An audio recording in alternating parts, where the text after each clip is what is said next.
আমাদের এই এলাকার নেতা, কাকদ্বীপের নেতা, সুন্দরবনের নেতা, দক্ষিণ 24 পরগনার নেতা, যাকে দল এই দক্ষিণ 24 পরগনার বিভাগের দায়িত্ব দিয়েছে, সেই দীপঙ্কর জানা আছেন সাধারণ সম্পাদকগণ বিকাশ প্রামাণিক, সুনির্মল দাস, গৌর সুন্দর ঘোষ অ্যাডভোকেট, বোন অর্পিতা হালদার, গত লোকসভার আমাদের প্রার্থী এলাকার মানুষ অশোক পুরকাইত, এই বিধানসভার কনভেনার প্রসাদ হালদার এবং মন্দির বাজার যেখানে এই সভা, তার মন্ডল প্রেসিডেন্ট সৌমিত্র প্রামাণিক সহ আমাদের বোন রেবেকা মোল্লা আছে।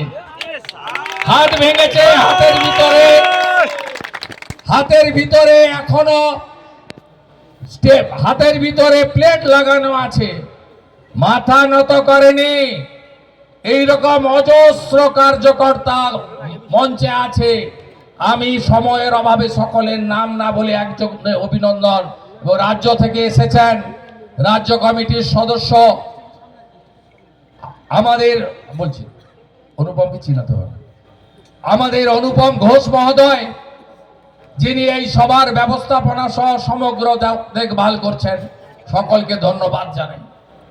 আপনারা জানেন যে আজকে পরিবর্তন সংকল্প যাত্রা গত কয়েক মাস ধরে নরেন্দ্র মোদীজি এই কর্মসূচির উদ্বোধন করেছেন উত্তরবঙ্গের আলিপুর দুয়ারে। পরিবর্তন সংকল্প যাত্রা কেন?